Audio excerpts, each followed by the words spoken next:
You're listening to Traumedy, the podcast that helps you transmute your trauma with comedy. It is not a replacement for trauma therapy, but it will help you get by between sessions. I'm your host, Nancy Norton. I'm a comedian, registered nurse, and a keynote speaker about the power of humor. Take your pain and play with it. That's the main thing we're going to do here today. This is part 2 with Amber Byers. This podcast has explicit content.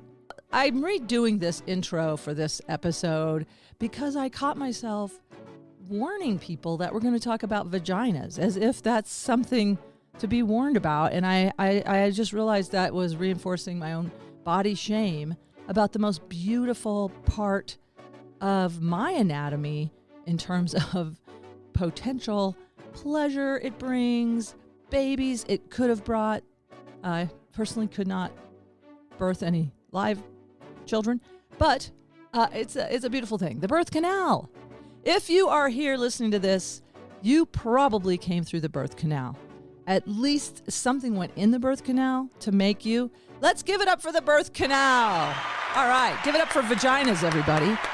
Vaginas. Woo! And also, we talk about writing and the writing process, and it's a wonderful episode. All right, here we go. Part 2 with Amber Byers, starting now. Woo! Woo! We're back. We're back. Welcome to Traumedy. Yes. Part 2 with Amber Byers. Thanks for coming back. Oh, thanks for having me again. And we've been running around. I've been running around. Amber has been sitting here patiently and so very gracious about my shock and disbelief that it was time for me to leave for my therapy appointment. That we had gone into a time warp at some point in the last episode. Yeah, we were both kind of shocked. Yes. That it was time to go. Totally. And it was such an abrupt ending. And then I was running literally out and I go, good luck with your abandonment issues. And I ran away. I know. Which was so funny because my reaction was, that's a good joke. I don't have those. And then I'm like, okay, I'm going to pick myself up and take myself out. And so your studio is in your garage. And because we live so close, I biked here. So my bike is in your garage and you just dashed off to, go get ready for your meeting. And then I was like, hold on. How do I get out of the garage? And so I was like, oh, no, here it is. Here's the button. So I let myself out. But then I was like, oh, this joke is actually funnier now that I'm relating to it even more. It was perfect. Yeah. Well, we had this intimate conversation and then I just felt this ripping energy in my chest, like, ow. And I wanted to call you as I was driving to it was a therapy appointment. Yeah. And I was wanting to call you just to have closure. Yeah. Hey, you okay? Just to have closure. Are you stuck in my garage still? Yeah. Or did you make it out? Yeah. Did you make it out of the escape room? And I didn't have your phone number in my phone for some reason. Yeah. Oh, anyway, that added to my totally. Anyway, what a wild. It was. And it's perfect though, because it led to me coming back. We decided 2-3 days later after we recorded last time, which was another time warp because we're like, when were we here? I don't remember. It feels like yesterday, but who are we? What day is it? I know. So, but yeah, perfect. And now we're here again. And maybe that wouldn't have happened if we'd had the calm down end. So. If we'd share that story. Yeah. And I know I'm doing my what is a spiritual parasympathetic reset. I love it. Where I just feel anxious and I put energy into my heart and just take a deep breath. And thank you. Yeah. Beautiful. Here we are. Thank you. And I lost the chip from our recording. I don't know where it is right now. I think it might be the one we're using. I'm not even sure. So it might come back for session 3 to redo session 1. Yeah. This is part 2 of something that didn't even, that I've lost. So I don't know. Wouldn't that be a trip? The listeners are like, what are they talking about? Let's review part 1 that may or may not be found. I feel it will be found. Typically, when I lose stuff, it does come back. I mean, I have to kind of do a self-hypnosis and retrace my steps. Yeah. But I've actually posted stuff on Facebook before. I lost my car keys one time. And I mean, it was so interesting. I had so many friends message me on how to retrace, how to find. Oh, interesting. And yet there was a part of me that had blocked out that my lovely neighbor donated some canned dog food to me, and I had thrown the keys on top of the cans of dog food. It was like a case. Yeah. And the loose Perfect. and the keys kind of went down in the cans. Yep. Set it here in the same garage under the ping pong table, and just that piece I could not recall, and those turned up, I think 3 months later. Oh, wow. But I'm hoping this will be a faster turnaround. So this will be great. This part 2 is a prequel by 3 months to part 1. And then maybe there's a part 3 in the middle that recaptures. Yes. That would be hilarious. It could be. Wow. No, it'll resurface. It will. Yeah. But just if it doesn't, let's recap a little bit. Yeah. One of the things we were talking about was, when you're a writer. Yes. And so you're used to doing a first draft, or maybe tell me about your process. I'm making assumptions over here. With my writing? Yeah. Yeah. I think I brought it up to you because as I left, right, I get out of your garage and I'm going home and processing and, feeling the feels and, and then also thinking in my head, wow, I could have said that part better. Or maybe I was on a meandering story and should have just got to the point. And so it's all the little negative beliefs or negative thoughts that come up. And so then when we started today, I was like, I just want to check in. It's like my student personality. I want to see from the teacher, how am I doing? Am I good enough? Am I worthy? Am I valued? All that stuff is really what the question is. Yeah. But I was thinking about it in these past few days since we didn't see each other. And I was like, hold on.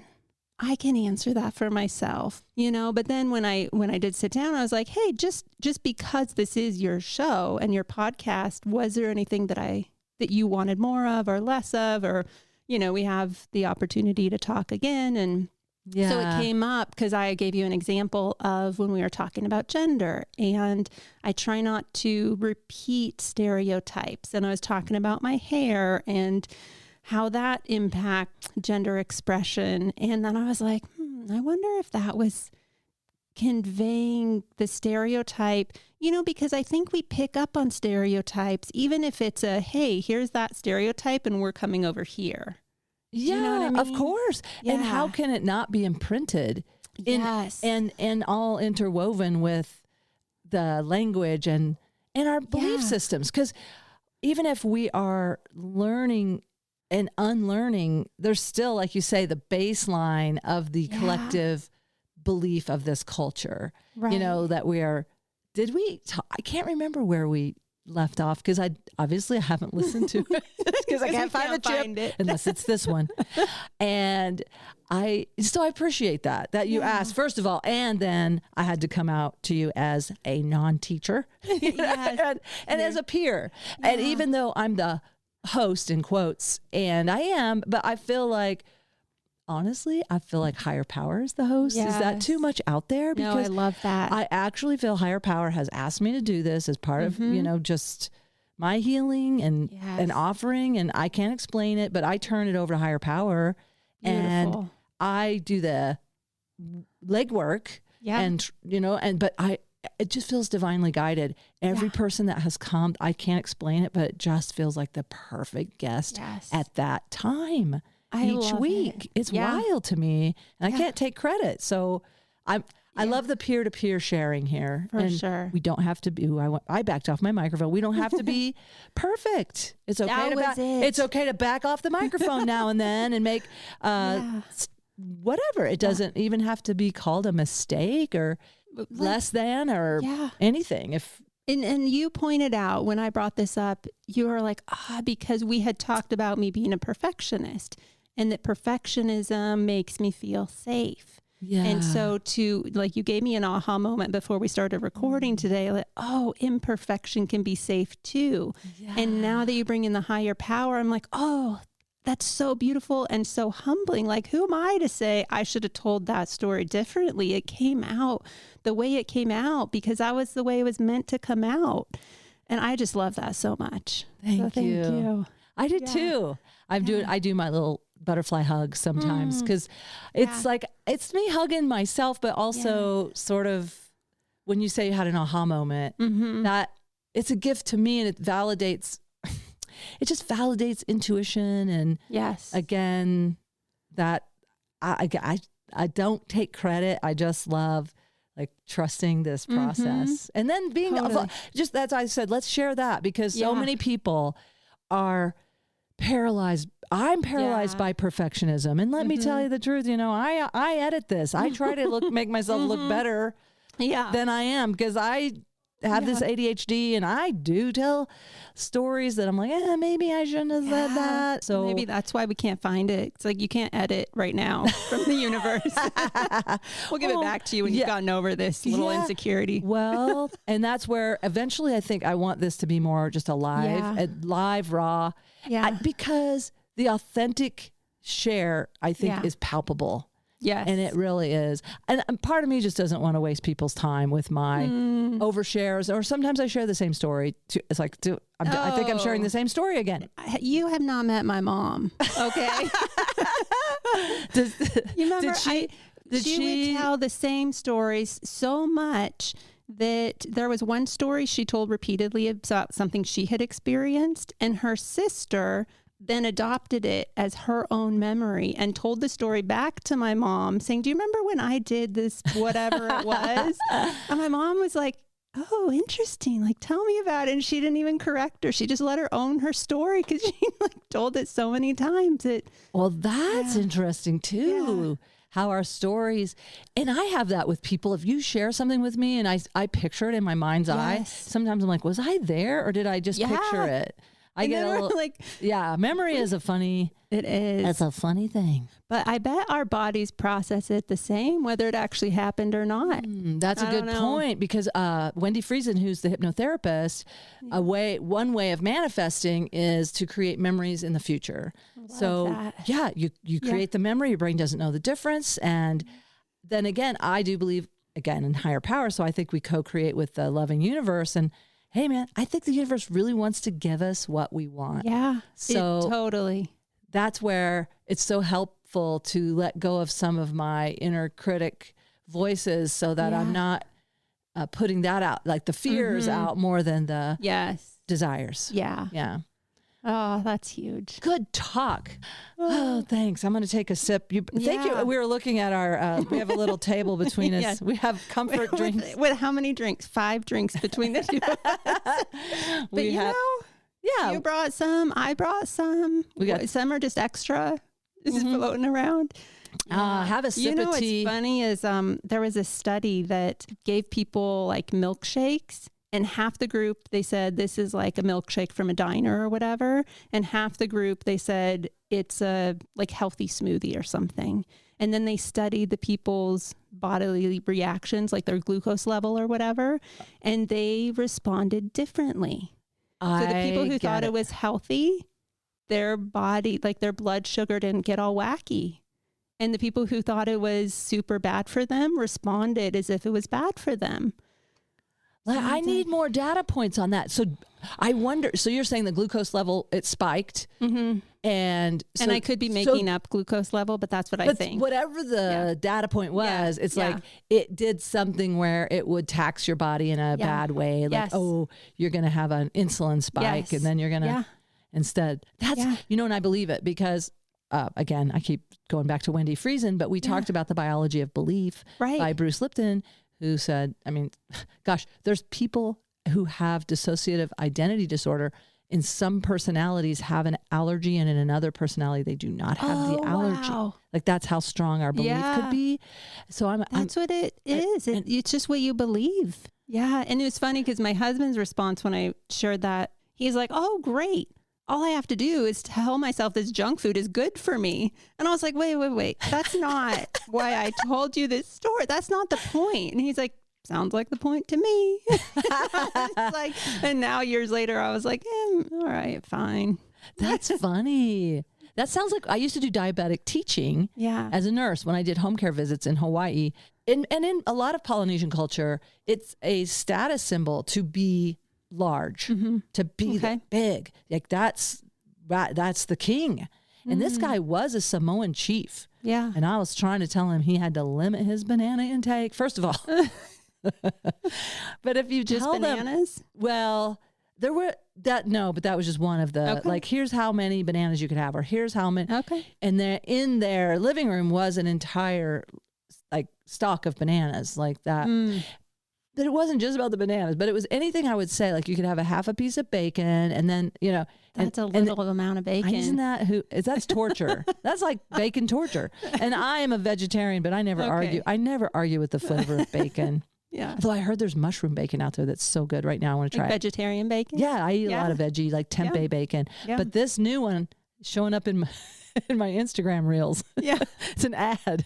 Why am I doing an ad for mushroom bacon? But but if they hear you say, okay, you could have this much bacon, then he's like, she's not gonna have bacon. They're not hearing the point. That's what I'm saying. People hear what they want to hear. Yeah. What about that? That's okay. Everybody listening can hear what they want to hear. Yeah, they'll just take it and run with it, get whatever message they need to hear, and maybe it's what we said and maybe not. Yeah, and that's fair. Yeah.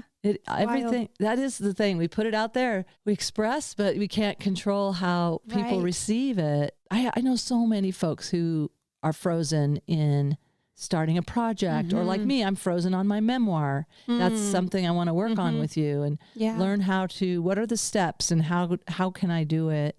Yeah. Express this. It feels definitely, it's been asking to be written for a long time. For sure. And I have not been able to sit down and do it or stand. I guess I could stand. Yet. Yeah. Yeah.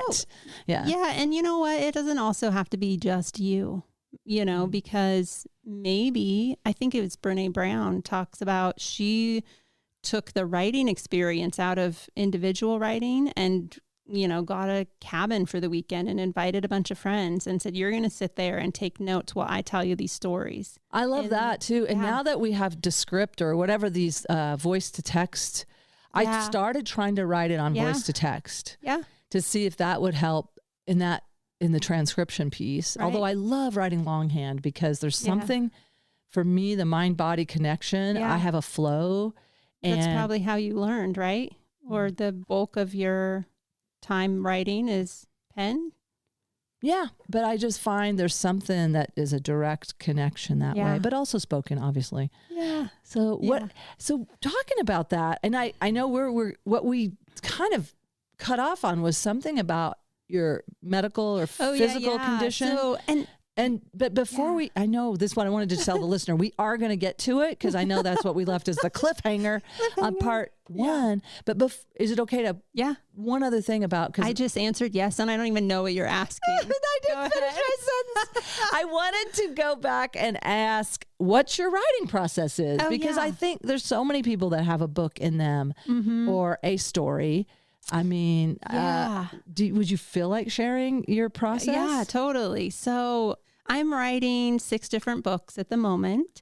5 of them are picture books, some for kids, some for adults. And some of them are done, right? Like I'm just trying to find an illustrator. There's this indigenous one so I went to a yoga class and came out of yoga at the end and just had it. So a picture book. Do you know Michaela Goad? I don't know if I'm saying her name correctly. I don't. She wrote, she illustrated We Are Water Protectors and Berry Song. She's mostly an illustrator, but I think she's written her own books too.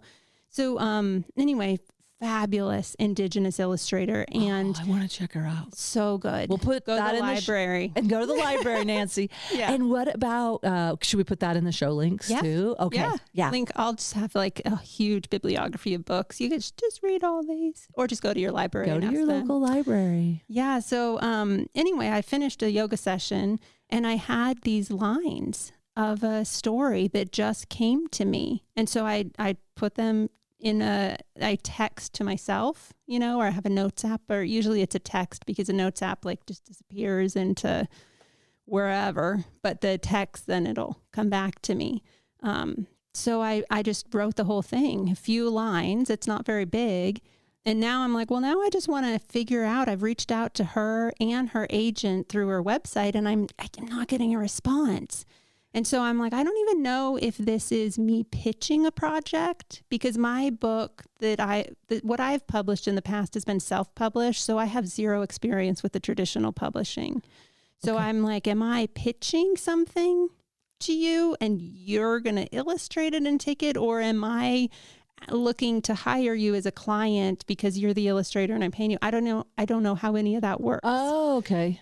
So anyway, that's how I wrote one of the books, just on my little yoga mat at the end of yoga class, texting myself. That's amazing. Yeah. And I think I love hearing that too. And I need to remember, because I was driving to a gig last night and I had an hour and a half drive, or hour and 45, whatever. I had some stuff come to me that was cracking me up. I was laughing out loud. But then by the time I got there, I'm like, what was that? Yes. I hate that. I could have done voice to text, I guess. Mm-hmm. But so be sure and I guess keep notepads or use your phone. And that's a great reminder to me anyway, to make sure and record it. Because especially with where I am, obviously can't find the chip to this thing I don't know. And my memory, it's just a lot. There's a lot in the hard drive that's I'm purging daily. Yes. Out of also, my brain. my tip, because I do jot things down, I have this folder on my computer that's called my idea box for writing. Okay. And so I just have various Word files in there. Yeah. But my longer books clearly have their own Word doc. My one that's of the 6 stories, it's not a picture book, is a collection of short stories. So I don't know what my writing process is for that. It's just been wild. Yeah, so it varies with each project, maybe. Yeah. Yeah, I was just curious, like with comedy. Now, my writing, I write on stage, and then I sort of let go of it. So I really, I need. What do you mean, the physical paper? No, just write. Oh, you mean the words? I just say it, and then I think, oh, I'll remember that, but then I don't. For sure. But back in the day when I was more structured, I was writing, then refining, and then with comedy, brevity is the soul of wit. So you try to get it down to the syllable and the shortest amount of beats that can say what you need to say. Yeah. And that's also another fear with comedy, is watching other comics. And did I hear, because sometimes I will go around going, have you heard this? Because this came to me too easily, I think. Yeah. And so I'll check in and go, no, I haven't heard it. And then I'm like, oh yeah, okay, I wrote it. I worry. Plagiarism is a fear. But then there is the collective unconscious where several people have similar ideas. I agree. And I don't know if you've heard of Liz Gilbert's book, Big Magic. See, here's another book for the show notes. Yeah. And I know I've seen her on podcasts or on YouTube. She's Magic. So good. Okay. No, I don't know that.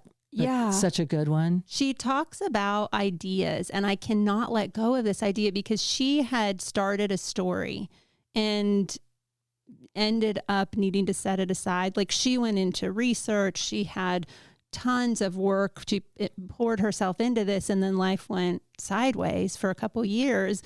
And when she returned back to it, she just found the energy was gone. So she couldn't write it. And she ended up talking to a friend that she had met and hugged at some point in between there. And that friend was writing a story that was exactly the same as hers. It was, and I don't remember all the details. It was like something in South Africa with a family of somebody. I don't know if they were, I'm just making this up, if they were medical or lawyer or timber people. I don't know. Whatever they were, it was the same story. Wow. And she was like, but not the exact same people, or just a similar storyline? Just a different flavor. Okay. But same context, same plot, same, all of it. It was like goosebumps, right? And basically what she came out of that experience with was, what if ideas are alive? How do we know as humans, we can't sense the same thing that even dogs can sense. And so what if ideas are little beings that we can't see and embody us, or, are using us to like jump from host to host because they just want to be seen? I don't know. No. Yeah. I love that. Yeah. I love that. Because I've thought about, people talk about ghosts or something. Yeah. And I will be like, I feel like they're like consciousness clouds, and I don't understand it. But that's just a term that I've come up with about consciousness clouds.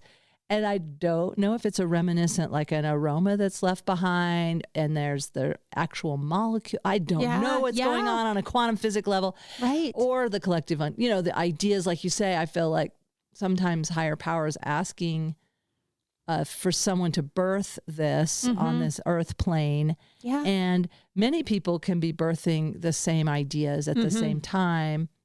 And that's always weird with the ego and ownership and copyright law. Copyright laws and information. What is that called? Like information rights. Yeah, is that the same as copyright? I don't know that term. I don't either. I made it up, but there's something about. There's the word information. My brain's not making it happen. I love that. No, there's something about. Okay, idea. We are open to you to receive. Yeah. Where did you go? Well, yeah. And just, if not, sometimes I think that like, if I get my ego out of it, I'm like, well, I'm glad it came to the earth. Although somehow it causes a little pain. Have you ever had that little bit of a pain inside when someone else is doing an idea that you had? My brother and I were just talking yesterday, and my brother Bob and I there's something, I love the vibe we have. It's a very creative vibe. And he has a book of inventions. So I mean, it's similar. I mean, it's a book. And that's so cool. I've been around when he's talked about them 10 years before the invention came to fruition. Whoa. And he didn't bring them necessarily to the world, but he does have some patents on a couple things. But he's like, now someone's done it. Like he came up with a digital camera way back in the 70s. He got the idea how you would do a digital camera. And then he told me about flat screen TVs way before they would ever happen. And there are so many things. But I think he says, like he just said this yesterday, it really validates his whatever that is, that he can trust his ideas, that he's getting good ideas. And it's something I think he has to battle, because my dad would sometimes shut down and say, oh, you can't, or that's not, the creativity. I didn't know that. He told me that later after my dad passed, that he sometimes stifled or undermined his confidence in his ideas, or just said they're too hard, or that won't work, or, something. I can't remember. Bummer. I was surprised to hear that, because my dad, I didn't think of him that way. That kind of goes back to that inner critical parent. That's how we call it in my recovery work, like your inner critic. And that inner critical, the role of the inner critical parent in my work is as trying to keep us safe. Yeah. So it's sort of like anticipating what the actual parent is going to do, or whoever was in that trusted position that maybe violated a trust, and then how to tell the inner critical parent we're safe now and we don't need that right now. We're safe in imperfection. And thank them, like, hey, thank you, inner critical parent. I know you're trying to make us safe, but we're okay. Yeah. We don't have to be perfect to be lovable, worthy, and okay. Yeah. All right. Oh, that was great. And I love how we've came back, because I was thinking in the first episode, which, may or may not resurface, it was kind of laying the groundwork of my life, where how I've come to experience humor, right? Because in the past, we covered all that, and really now I'm embarking on this new journey of humor. And it was kind of nice to have the breaking point. Like, okay, that was a little bit of intense stuff, and it was still beautiful, and there was still laughter last time, but now it's like, oh, okay, we've moved through it. We've laid I think you had asked, am I bringing lightness into my relationships with others? And I was like, oh no, we've just been fighting, like just bringing up all the muck. And then that was the story that I was about to dive into, was the medical thing. I was like, wait, actually it hasn't all been awful fighting and muck. There's certain circumstances that have kind of led me into this lightness and not taking myself so seriously anymore. And that's what you're going to share now. That was the story that we ended with. That was a cliffhanger. That was the cliffhanger. Okay. So that is a medical situation. Yeah. So, and this is just going to be, I forgot to check with you before we started. It's talks about reproductive, are you okay with the word vagina? Like there's laughter. No. Wow. You know, it's interesting.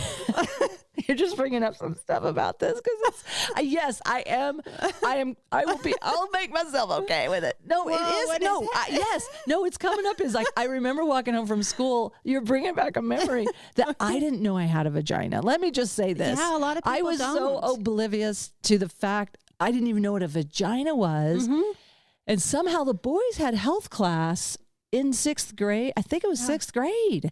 6th grade. Yeah. I hadn't started my period. I started my period between middle school and high school. I was late compared to the other girls. So I was thinking God was going to spare me because I was such a tomboy. I was like, yes, God understands. But anyway, I remember walking home from school and this kid, Jeff, my neighbor, not Jeff Glinkenbeard. I just want to say that because if he's listening, it's not you. It was a different Jeff. The other Jeff. It was a different Jeff. Jeff Walser. And I remember him. I think they must have said this in the health class to the boys. And we didn't have, I think we were a day behind, like it was going to be the girls' health class the next day maybe. Okay. But I'm walking home from school and Jeff's like, I bet you didn't even know you had a vagina. Oh, they told them everything. Yeah. But then I was trying to like, mask that I did, but I called it, I go, yeah, I did. I go, yeah. Oh man. Yeah, I did. I know I have a vagina. Oh no. I have a vagina. I know I have a vagina. So Jeff, yeah. And then I can't remember. I think he laughed and ran away. What do you say after that anyway? Where's that conversation going to go? Vagina. I have a vagina. Yeah. Okay. We just proved all sorts of intelligence. You know what? Actually, yeah. Okay. So I'm covered. That was a good little break for It Nance. was. And now I think we should have a public service announcement because I think a lot of people do confuse vagina and vulva. Yeah. Then also, you have to do this pun, public cervix announcement, which is, that's so lame, but you have to do it. Yeah. It's right there. But yeah, the very end of the vagina, which is actually part of the uterus. Vaginas are actually quite complicated now that I think about it. So go ahead. So what you're saying is. Well, yeah, because I read in a book for teens, it was like a popular book about puberty, like American Girl or something, talking about whether to shave your to shave your vagina. And they got it. So the vagina is the internal tunnel. Yeah. Okay. From the cervix and uterus to the vulva. Yeah. And the vulva the external part that has hair and the flaps and flaps. Yeah. there's more. I didn't go to nursing school, okay? Though, I did, and I still have flap issues. The labia majora and the menorah. A menorah is... It is called the menorah. No, not like the Jewish candle. Like, not for Hanukkah. Don't light your menorah. Do not light your menorah on fire. Oh, wow. Unless you want to. I mean, I don't want to tell people what to do. Wow. This is why we are so confused. So the external with the hair, labia majora, and then the little, mucosa, smaller little flap is called the labia minora. Perfect. Minora, spelled differently, I think. The menorah, I think we need to put a link to this.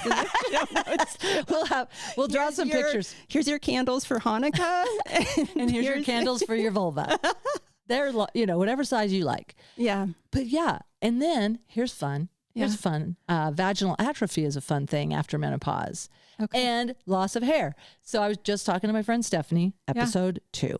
Stephanie McHugh. And I was talking about performing at this nude ranch, nude ranch, and we're going to get back to your reproductive story. Yeah, so I thought, well, man, I've done naked. It's a nude call. It's a family and performer. Yep. Wow. Yes, okay, I just had to get up to speed on that. Yeah, Continue. and it's optional because that's not terrifying at all. Anthony, and Anthony Crawford, he books it, and he's a member of this. What is it called? Oh, I'll think of it. It's Mountain Air Ranch in Littleton, Colorado. And it's a very family friendly, very body positive place. It's not like a swinger place. Yeah. It is just body positive nudists. Yeah. And so I thought, wow, I've done stand up 30, 35 years. I've never performed naked. I'll take the gig. No way. And I did. I told him my insecurity. I said, listen, I've lost some pubic hair. I'm a little like, maybe I could draw it with a Sharpie. I was like trying to process like how to show up. And I had a friend who used to do a joke in her act about losing her pubic hair after menopause. She goes, I think I need to do a little comb over, and it is something that's great. I don't feel like our mothers prepare us for the postmenopausal changes. Right. And so that's just something that you feel like, wait, something's wrong with me, but turns out, So I got there and there was I feel like she was 70 and had no pubic hair. And I thought, we do sort of revert back to prepubescent. Totally. I didn't know that. And as a nurse, I should know this, but not everybody does. Yeah. So you can't say. I think this really is a public service announcement for listeners, because who else are you going to hear this from? And they're all different. That's another thing of just embracing, you got one. It's just like breasts being different sizes. You might have one labia majora here and a menorah over there. We got to just embrace your unique, beautiful self. Yes. And okay, so that was a long journey. That really wasn't an important one. I think it was too. Yeah. Okay. Love yourselves no matter what's going on. And I ended up feeling super comfortable performing. I mean, super comfortable is maybe an exaggeration, but I felt comfortable. But I was surprised as a non-binary, agender, or whatever. The nomenclature I haven't all figured out, but I unsubscribed from gender. So I guess that's more agender. But then I'm up there with my naked female body that's curvy. And maybe it's female or maybe it's not, maybe it's more expansive. Well, so I guess, I just feel like the term female is, to me, this is something else I want to help delineate is like, okay, back to reproductive stuff. Okay. Yeah. So, and again, we don't know what my DNA is because I've never had my DNA tested except by the Boulder County Jail. They have a copy. They have a copy of it. I haven't sent it in myself, but I'm in the system. So, but what I'm saying is a female body, like female, just medical female stuff. Biologically female, male, or intersex, and then gender is a whole list of things. That's a whole list. I'm with you. Okay, cool. Yeah. So, but I'm up there, kind of standing like I do, like Festus just get off a mule. I'm like what? Festus. Well, Festus just got off a mule. Festus was on. Festus was a character on Gunsmoke back in my day, and he was always a bit parched. He was always trying to get someone to buy him a bourbon at the saloon with Miss Kitty, and he always he had a little hitch in his get along, as we say in the Ozarks. He kind of stood a little bow-legged, and I do sometimes stand a little bow-legged. I'm not bow-legged, but I stand like I've been on a mule. Like I'll slap my thighs and have a half squat and like, hey, listen to your Uncle Nance tell a story. But I still did that. But I'm in my, it's easier in my flannel and jeans than it is naked. But I, in my mind's eye, was still the same tomboy Nance. Yeah. I don't know what that looked like. I wish I had a video of it. But anyway. Yeah, they probably don't allow. Somebody was taking photographs, and I'm trying to figure out who that guy was, but I don't know. He said he was going to send him to me, and I never did get a copy. Well, let's now. That was a good little break about vaginas. I loved it. I don't think that story, I don't think I ever would have learned that from you in any other context. So that's great. That's the magic of traumedy. The world is so much bigger than I knew. And it actually was traumatic for me to have a vagina. I really thought God was going to spare me because I thought I was a boy. Then I look back now, I don't know. I was just, like I said, I never felt like I really had gender dysphoria as much as society dysphoria. Yeah. And then what I was supposed to be like if I was female. Yeah. But but today, I have a vagina. I'm going to speak for myself. I am an owner. I'm a proud owner of a vagina. Yes. And I call her she. I gender my vagina. I don't know. It's so interesting though. I embrace the joys that come out of the vagina, as we should, and vulva. Yeah. Yes. Yeah. Yeah. Because there's so much joy to be had. Yes. It's not all just for reproduction. That's such a small part of human bodies. Yeah. So anyway, meanwhile, across town, and look where we are. We're at 45 minutes in. We're getting to the story that we were going to get to. We're getting to the point. Yeah, here it goes. Yeah. So anyway, over the last few years, I just started to notice the tampons that don't have the applicator. Yeah. The super eco-friendly ones. Right. I was like, I'm going to be super eco-friendly, and I've used them in the past and it's no big deal. So I bought like the bulk size of them. So I didn't have any others. And I was like, why is this just hard to use? Like it feels like something is encroaching. Yeah. Like it's a little obstacle course going on in here. Okay. So yeah, some resistance. Yeah. Things just it wasn't a straight tunnel anymore. Remember, the vagina's a tunnel. So it's not feeling very straight. So I went to several different doctors, and first they couldn't figure it out and sent me to an ultrasound, which didn't show anything, and sent me to a specialist, the gynecologist. And very quickly, they have me come in and undress and stick their gloved fingers inside my vagina and, tell me to tighten my muscles and bear down and do all this exercise. And then very quickly they're like, you have a prolapsed bladder. Oh. And I'm like, okay. Because, in the past, my what I was starting to share on our last episode was my hypochondriac self always was looking for something wrong with me. Oh. And so now I was like, it's probably nothing. Like, whatever. I can use regular tampons, no problem. And so then I'm like, okay, so it's actually a thing. Of all these times I've gone to the doctor thinking I was dying or, totally had a brain tumor or whatever, and turns out a super healthy brain. And so I go home and, my husband is like, so what did the doctor say? I'm like, well, I guess I have a prolapsed bladder. And he's like, that doesn't sound good. And I was like, nah, it's fine. Apparently I just have to go to the vagina physical therapist and do some vagina exercises.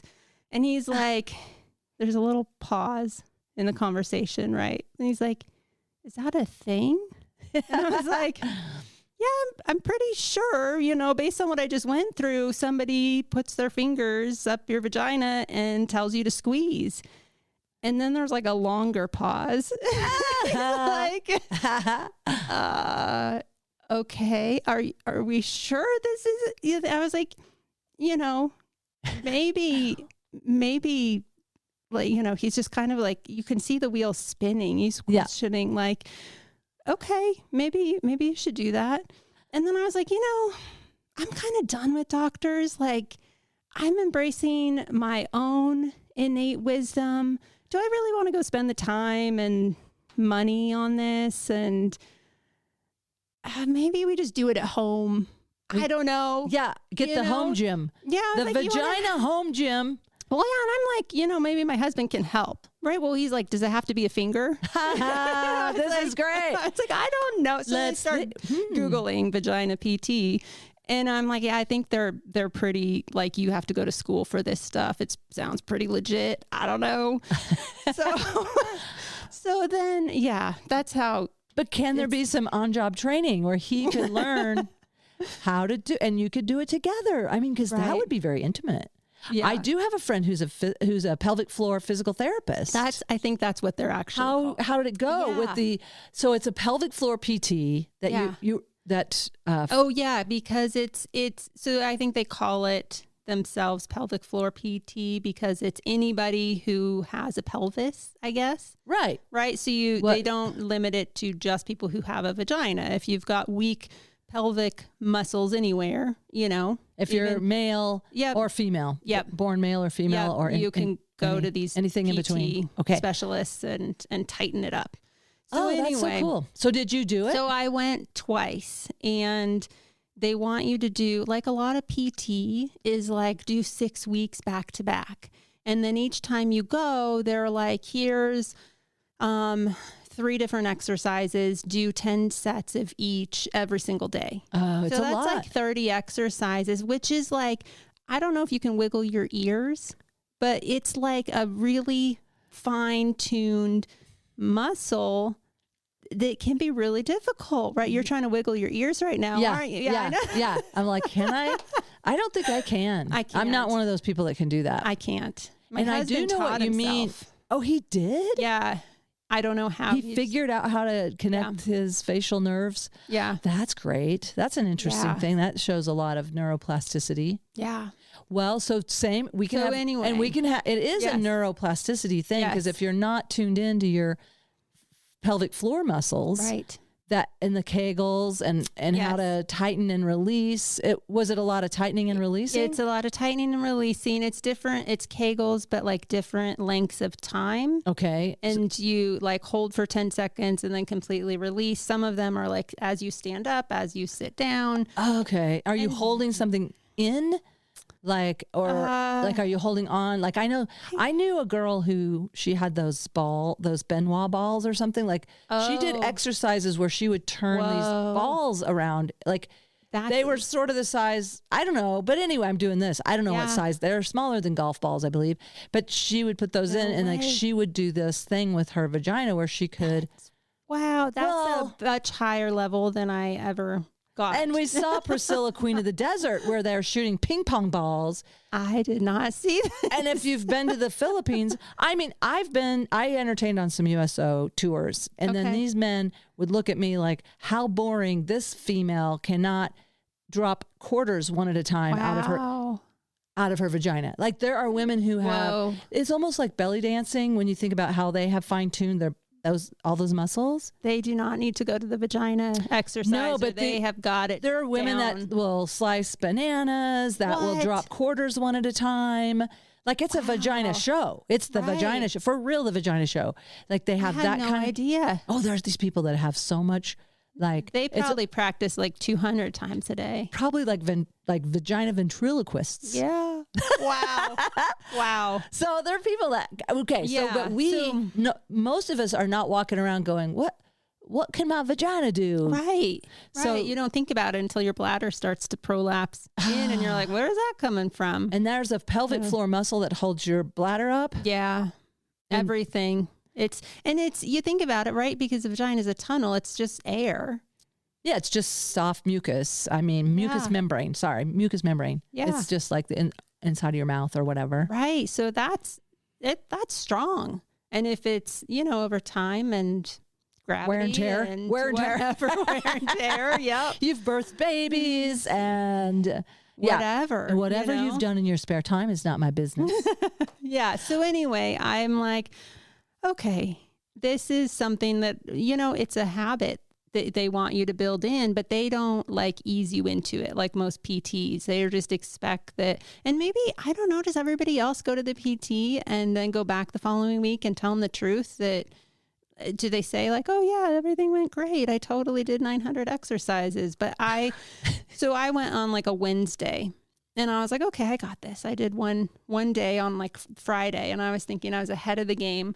And the next thing I know, it's Tuesday. Oh no! And I was like, Tuesday came, and I haven't done my vagina exercise. And I'm supposed to go back the next day. Okay. So I went back, and they're like, "How'd it go?" And I was like, honestly, like, who has time for this?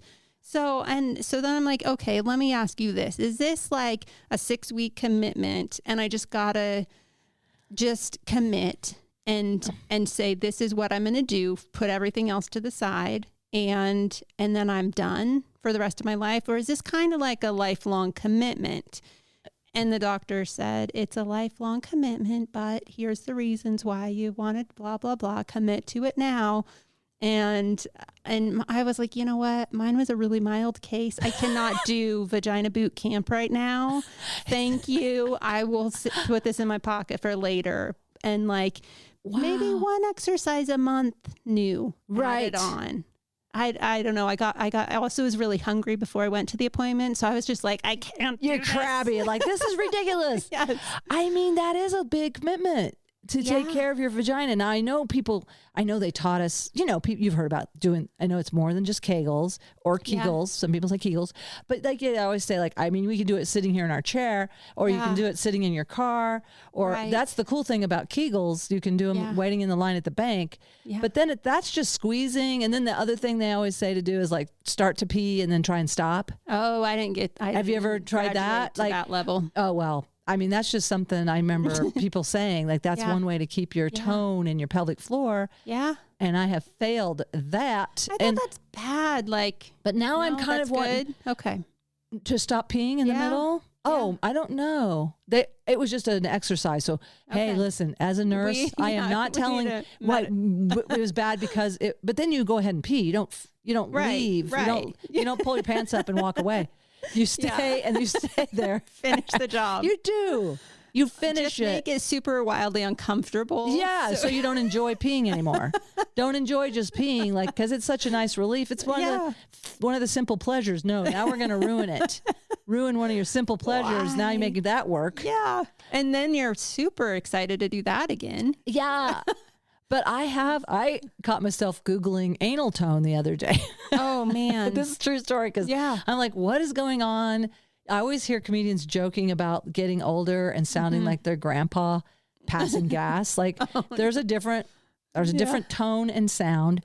And I was like, I think I've crossed a line. Okay. And so I thought I'm going to research. I put anal tone, how to increase anal tone.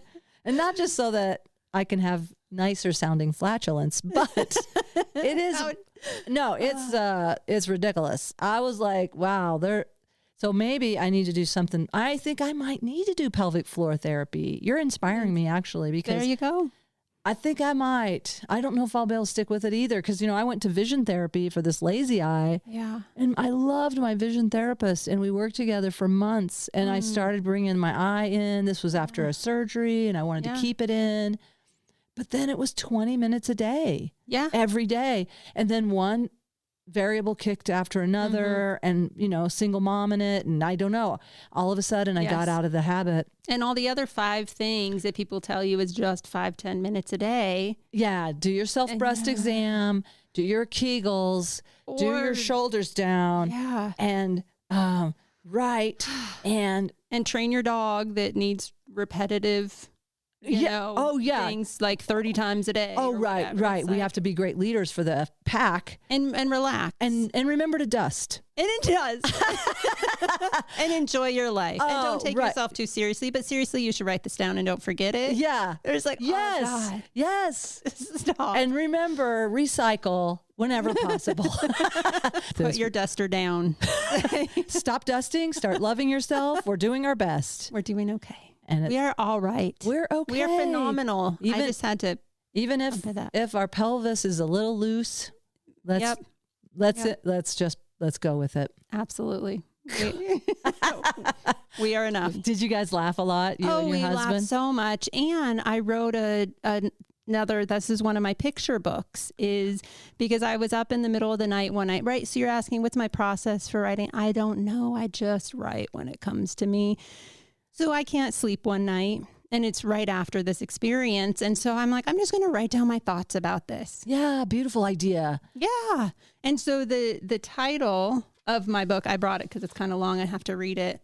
When I grow up, I want to be a Vagina Exerciser, a book for adults about real jobs no one ever told you about when you were a kid. And so it's going to be a picture book, right? So there's the vagina, because then I was like, how does somebody grow up? I didn't even know this existed. So then, I started thinking about all the other things that people can grow up to be, like some of course are weird body things, like Jenny McCarthy's book, Belly Laughs. She talks about being pregnant and something happened in her pregnancy. I don't remember the details, but she had to submit a stool sample to this doctor who's like sniffing her poop. And she's like, and you're like, how, can you imagine, you go home and your partner's like, wash your hands before dinner, make sure, and who are these kids that grow up Yeah. What games, well, I always ask this too, because I talk about it in my act about like, I became a nurse because my mom tricked me by bringing home, get things from the hospital for us to play with, the gauzes and needles. Other girls got dolls that wet, dolls that cried. I got a doll that choked, and then she died. And that was, we were supposed to Annie for Christmas. Yes. But so it's not all just bodily stuff, right? It's also like, did you ever go to that restaurant? Was it called Casa Bonita? I haven't been. It's reopened now. It's reopened. Yeah, the South Park guys bought it. Right? Yeah, I haven't been either, but I went years and years ago, and I've never been. Like divers. It's like this 2-story dining. Yeah, and they have cliff divers. And people dressed up in the big mermaid tails. Oh yeah. Yeah, and you have to buy food to get in, but the real reason people go is to watch this entertainment. And same thing at the Denver Aquarium. They have people who put on the Little Mermaid tail, and that's their job. They become a mermaid for work. And it was like so mind-opening to me on all these levels, right? Because, I grew up and was like, I think I'll become an attorney. Like, wait, I could have been a mermaid. I could have been a mermaid. Nobody told me this was an option. Yes. But it is interesting how we end up at jobs. Yeah. And also what exists as a possibility. Like all those career days. Yeah. I'm very clear on what it looks like to be a teacher or a firefighter. Yes. Or a doctor. You know what I mean? But they didn't have a stand-up comedian say, here's the path to stand-up comedy, because I always wanted to do that. And I had no idea how to do it. Yeah. And if not for that magical path crossing that night that I had the epiphany, the commercial came on and said, you want to do this? Yeah. I would not have done it. So it is cool. Like that would be fun career day. We need the mermaids and comedians to show up. Yeah. That's kids hilarious. Are gonna get excited. That's a fun sketch comedy idea. Seriously. Would that be a fun sketch? Like in the gymnasium of a high school, having somebody over there in a large aquarium just flopping just what comes, fill out this form. There's always the Marine Corps always shows up, that you could, how to become a Marine. So straight laced. The recruiters are there. Yeah. That's what does freak me out. Recruiters are at the high school getting kids to sign up. It scares me a little bit that 17-year-olds can sign their papers. Let's at least balance the Marines with a merman. You could be a mer person. Yeah. You don't have to gender mermaid it. Because it's a maid. There's maidens. Yeah, and there's mer person. Mer person. Yeah. Seriously. A mer one. Yeah. So many good things. There's people, I saw this other thing on TV when I was like a kid of somebody whose job it was to test potato chips. I want to do that. I love potato chips. Right. But they took it way too seriously. They were like, you have to, I don't know. Take the chip flavor side down on your tongue and put it in at the right angle. And I was like, oh my God, you're eating potato chips for work, like lighten up a little bit. But we don't want to minimize the importance. Hey, if you're a potato chip tester, we want you to know, take yourself lightly, but take your job seriously. There you go. That's what they say. That's it. That feels like we're coming to closure. Perfect way to end. All right. Thanks for, but you're doing okay. Yeah. You're doing all right. Absolutely. Yay. Yeah. It's all good. Yay. All right. And I have a new book idea off of it too. I love that. So that people can see and learn. Yeah. Who's it geared for? Women or children or both? Well, I think I might do one book geared towards adults and one book geared towards kids. Yeah. There needs to be a kid book. A little more maturity in one and a more like really valid. Hey, you can actually be a mermaid if you want. You can be a potato chip tester, whatever. I love that. Yeah. Love it. So I want to do two. And then I don't know how to pitch it to traditional publishers. I don't know if I have to get it illustrated first. I don't know if they want to illustrate it.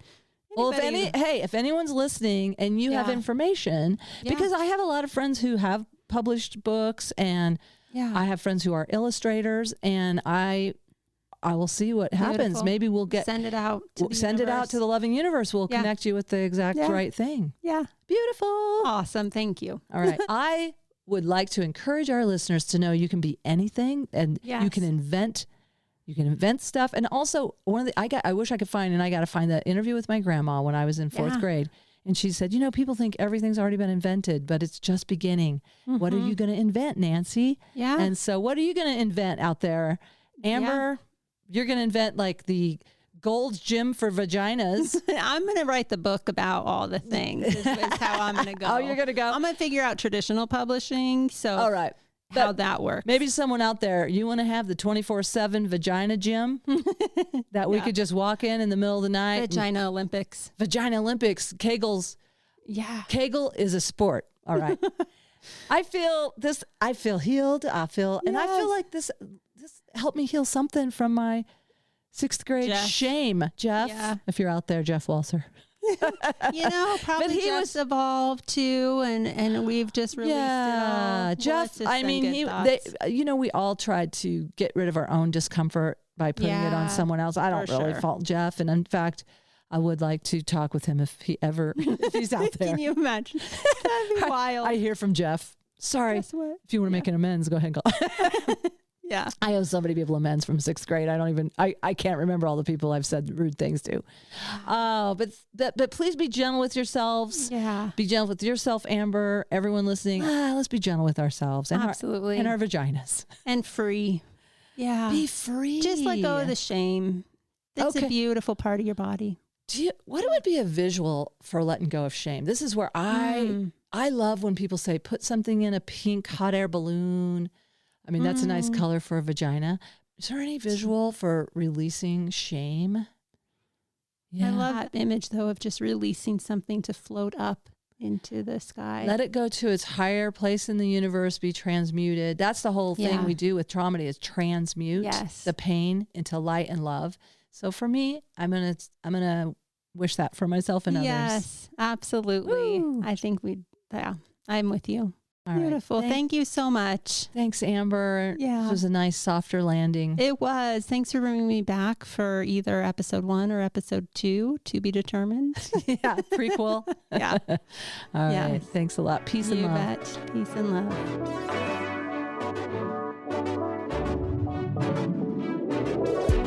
I want to thank my guest, Amber Byers. We're going to put a lot of authors and books in the show notes that we mentioned on this episode, plus Kegels and Kegels. I say Kegel and then I say Kegel because I want celebrate diversity. Am I right? I want everybody to feel included. If you say Kegels, don't feel left out. I begin by calling them Kegels, then I call them Kegels. Balance. And what is the term I couldn't think of in the middle of the podcast? Oh, yeah. The term was intellectual property. That's what I couldn't come up with. And there's a reason for that. My lack of intellectual real estate. Because of my lack of intellectual real estate, I could not think of the term intellectual property. Okay. Are there any questions? Please message me through my website, nancynorton.tv. You can reach out to Amber at tadpolepress.com. And I want to thank my son for putting together the music for Traumedy. And I want to thank you, the listeners, who turn out to often be guests. So if you have something you'd like to offer in our peer-to-peer sharing, how you've gotten through a rough patch and maybe how humor has helped you in your life, I'd love to hear about it. And again, reach out to me on my speak pipe. Yeah, baby, I got a speak pipe. It's right next to my cake hole. You know what I'm saying? And the speak pipe is just a button. Go to speakpipe.com/Traumedy, Tromedy. Tune in every Tuesday, a new episode of Traumedy every Tuesday. And remember, no matter what, keep laughing.